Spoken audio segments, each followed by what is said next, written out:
will be on blue hydrogen and CCUS. And the CCUS here means carbon capture, utilization, and storage. To take us through this, distinguished ladies and gentlemen, is Chigozie Nweke-Eze. Can we please welcome him with a resounding applause? And whilst he's making his way here, I find it very imperative to quickly let us in on who he is. You'll speak to the topic of conversation. But Chigozie Nweke-Eze is an economist and a geographer specializing in the development of large-scale projects in the energy and mining sector. Following the re-emergence of hydrogen, he began working on its role in the energy transition and industrial decarbonization, with particular focus on Africa. Nweke-Eze has consulted for several African and European countries, private sector and international organizations, including for Adidas, Endeavor REN21, and the German Development Cooperation GIZ, the European Council on Foreign Relations ECFR, and regularly teaches courses on energy transition and natural resources, including the CFIE European Institute in Nice, France.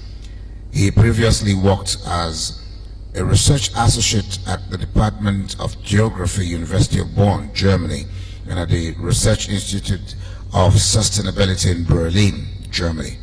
He currently manages the multi-unit firm Integrated Africa Power, based in Abuja and Bonn, and serves on the board of the Hydrogen Africa Conference and Expo, based in Paris, and convenes the Africa Hydrogen Hub.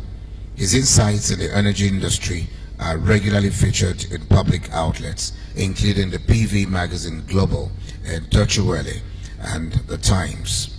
In his presentation this morning, titled Blue Hydrogen and Carbon Capture Utilization and Storage, CCUS, he'll outline the pathways to utilizing blue hydrogen and CCUS as a catalyst for Nigeria's energy transition and economic growth.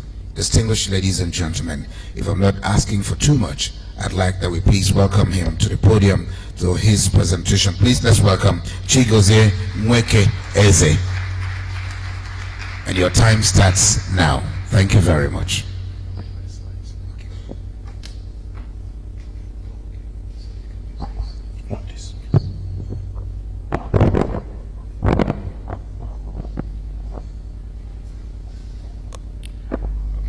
Thank you so much. I would also wait for the slides to come up.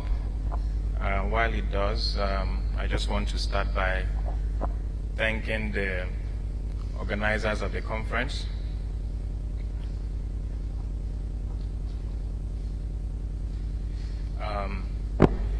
This is a very relevant conference, which I thought was very important that we have now. Other countries have already gone quite far in the issue of hydrogen. So we thank the organizers, we thank the ministries that are involved, Ministry of Petroleum especially, and other partner organizations. And of course, we started also yesterday with very interesting insights. And I believe that today, with what we had yesterday, we have a very good background of what hydrogen is and what it means. And of course, I remember very clearly also yesterday that there was that discussion or debate concerning green or blue. So it's also part of the things that we would address today. So I want to thank us for coming today as well, and also acknowledge the very excellent presentation made by some of us already who spoke. Professor Samuel John, for instance, Professor Shepard, whom I've also visited our institute in Rhine-Main, and yeah, a number of us also. So thank you. I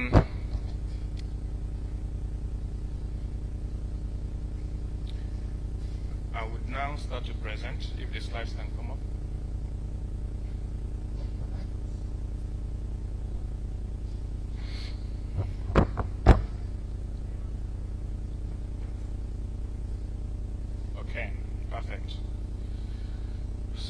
I'm going to talk today on blue hydrogen, carbon capture, utilization, and storage, and also I'll discuss that concept and talk a little bit on how it applies to Nigeria. So first things first, I think we all agree that we need to move fast in terms of decarbonizing industries and also achieving the target of mitigating climate change. Mitigating these climate change challenges is both an opportunity, is both an opportunity and a challenge, as you can see. But one thing we need to know is that we really need to decarbonize. And that is why we need to utilize all options necessary to do so. Whether it is green hydrogen or blue hydrogen or other colors, whatever we feel can draw us further towards decarbonization, we should do that because of the timeline we have. So based on that, we're going to now talk on CCUS. So actually CCUS fully means carbon capture and storage, carbon capture, utilization and storage. Okay. Yeah, and of course CCUS is very well connected to blue hydrogen. Yeah. Blue hydrogen itself, just to give us a little bit of a background, is actually to, we already have the normal gray hydrogen, which we always use, right? So, which is always being used in terms of refining, in terms of production of several chemicals. Those are the ones we call gray hydrogen. But gray hydrogen is not environmentally friendly, right? So one has to then, if you want to make it environmentally friendly in the terms of blue hydrogen, you just need to take away the carbon that is there and either use it, use the CO2, or you store it away safely. And then the hydrogen that is remained is called blue hydrogen. I think that's a very good background before we start. The International Energy Agency tells us that we really need to improve or even increase the amount of CO2 we capture. And it's no longer actually an option, it's actually a necessity. They recommended that currently we capture up to just about 40 MT, but we need to increase that to 7,600. And we need to achieve that by 2050. So this tells us that we really need to do much to actually scale this up to achieve this. So now, I've already talked about gray hydrogen and how it is being produced. It's actually extracted from natural gas and in a process called steam reforming. And of course, what you do there, gray hydrogen itself, as I said, is polluting the environment. But then once you take out the CO2 to use it or to store, then you have blue hydrogen. Yeah, so, and I think there was a presentation yesterday also by the representative of the minister who mentioned that Nigeria has abundant gas reserves up to 206 trillion. And I think that it's also an option for Nigeria to begin to consider, going into blue hydrogen as well by doing CCUS and also producing blue hydrogen.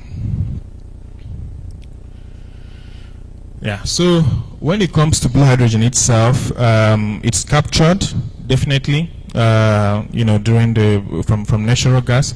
Then there is the option of actually transporting it then using the various transportation means, either pipeline or using the shipping to a place where it can be used. And it can be used in various ways. I mean, the CO2 that is being extracted can be used in various ways. It can be used in food processing. It can be used in chemical industry, even food preservation. And then, of course, in some cases, it's also used in oil refining. And it can also be combined with electricity to produce a very special kind of metal, which can be used in the aviation industries and even fast cars production. So CO2 has a use. Otherwise, if it is not used directly, there's also the option of really storing it safely under the ground or under the sea. So one way or the other, one is taking away the CO2. So now, this CCUS and blue hydrogen is not new. There are countries that are already practicing it. I think one that is closely known to everyone is Saudi Arabia, which is also, like Nigeria, an oil and gas producing country, but there are also other ones.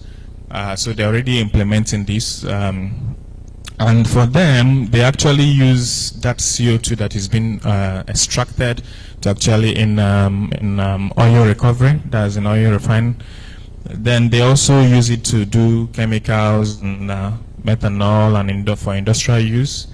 And the other remaining ones, they go ahead to put it under the ground. So this is just to tell us that, yeah, there are countries who are doing it as well. We can also look deeply into it. That's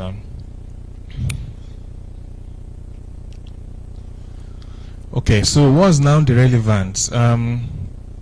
One is that, of course, the production of blue hydrogen and CCUS gives us the leeway to actually, gradually transition, right, by still using natural gas at the moment, while at the same time being environmentally friendly, because you are now capturing away carbon dioxide away from the atmosphere. This is important. I know natural gas, according to the Nigerian Energy Transition Plan, going to 2030, that document made it clear that natural gas is part of Nigeria's energy transition. And I know we discussed yesterday about making sure that our policies, our strategies, or whatever we plan, or our roadmap must very much reflect the context on the ground. So this is the Nigerian reality.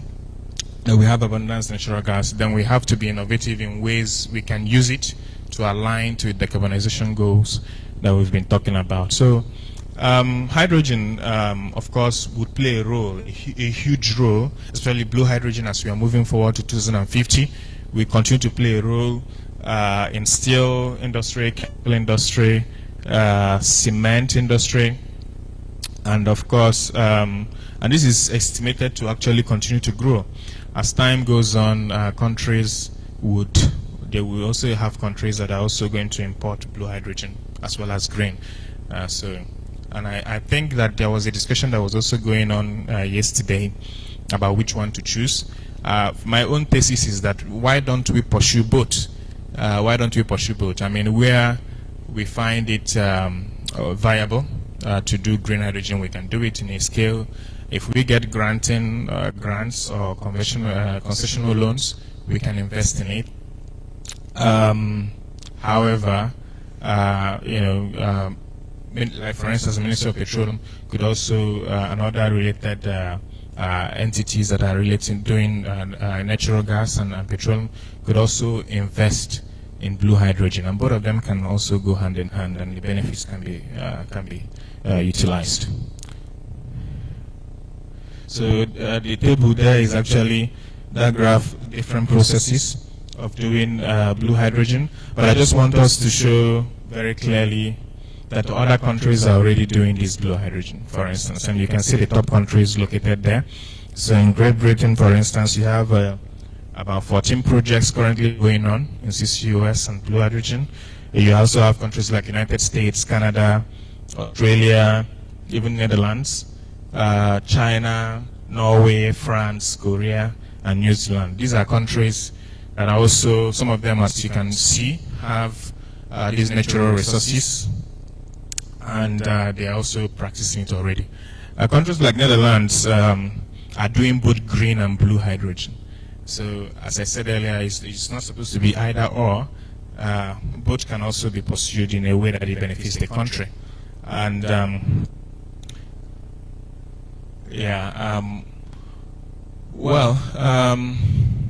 are certain obstacles to of course, capturing CO2, as you can imagine. Currently, it's still expensive and energy demanding, and involves multiple steps, as you can imagine. So, of course, there is a lot of research going on to reduce the cost, and also to minimize the steps that has to go on.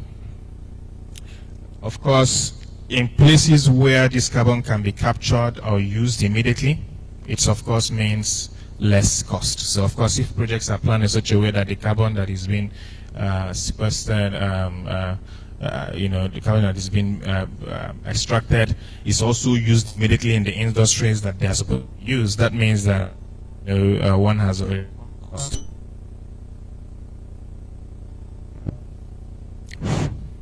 Yeah, that means that one has already cut the cost of transportation. So generally, just reducing the amount of steps that are required,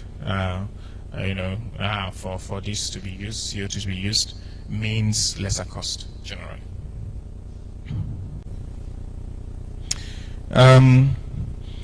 Of course, developing this kind of technology, whether green or blue or other colors, especially in this area of climate change, requires a lot of good partnership. And of course, when it comes to partnerships, the question of geopolitics comes in.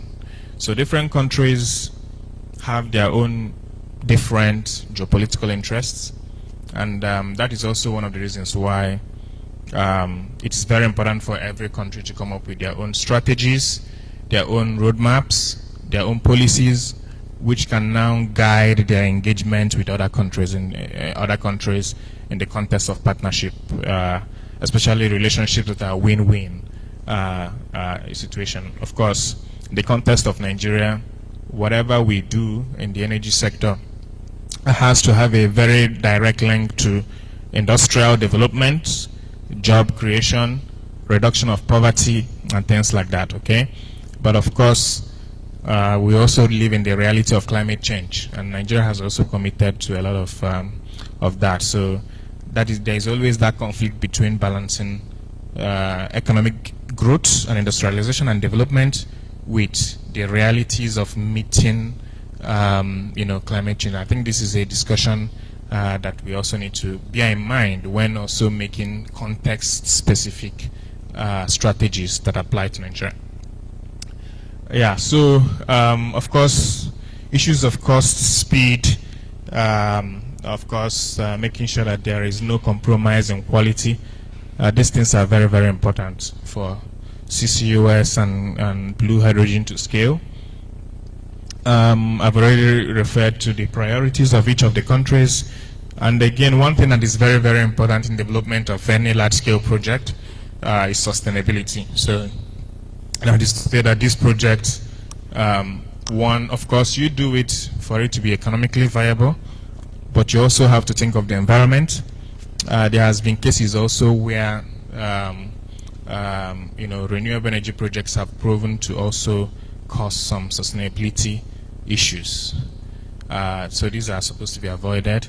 So of course, it's supposed to also make sure that the communities, especially where these projects are being built, that they are carried along and that livelihood is not obstructed as a result of solving climate change.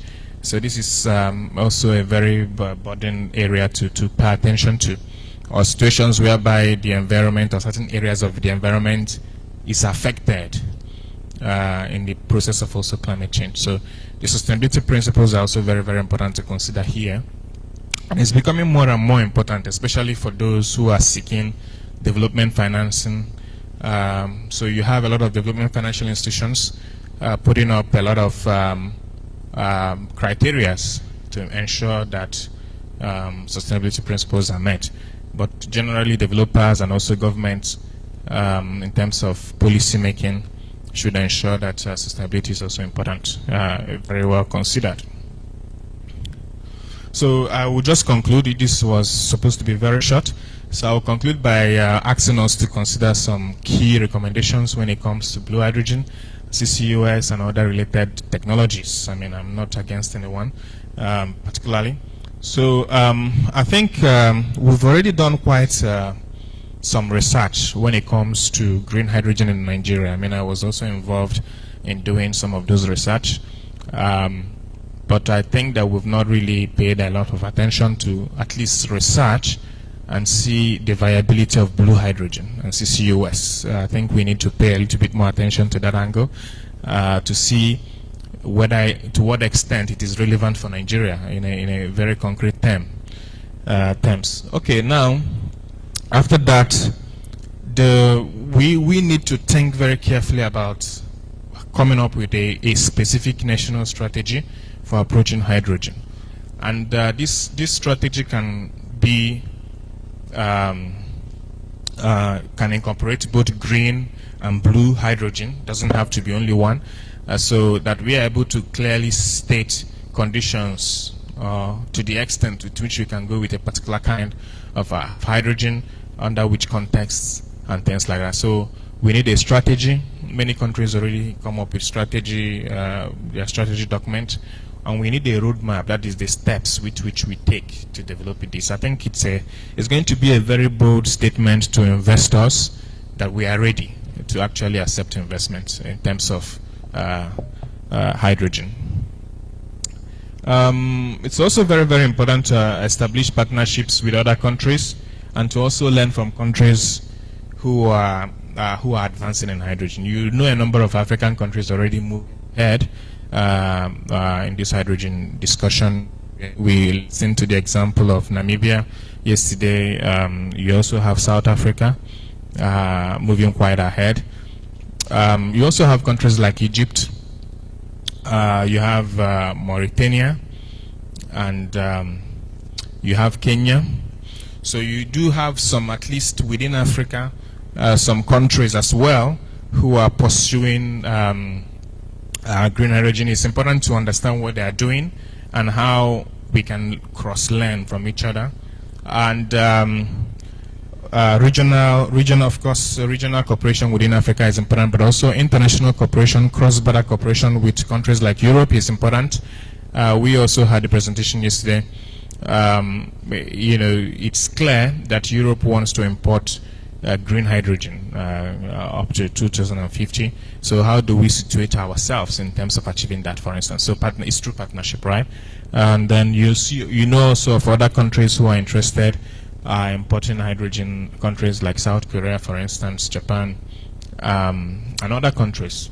So it's important to keep our eyes, as we are developing locally, it's also very, very important to keep our eyes to partnerships and how we can leverage partnerships in order to scale up hydrogen development in the country.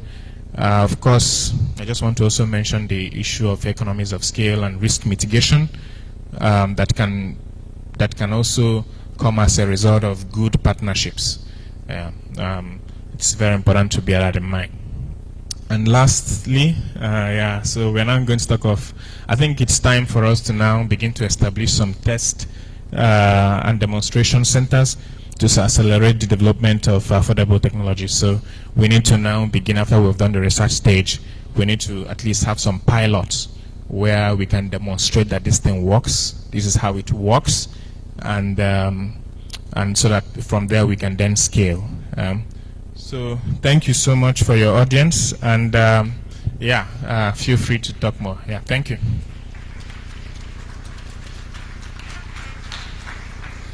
Thank you so much for that wonderful presentation. And indeed, like every other speaker we had yesterday, thank you, sir.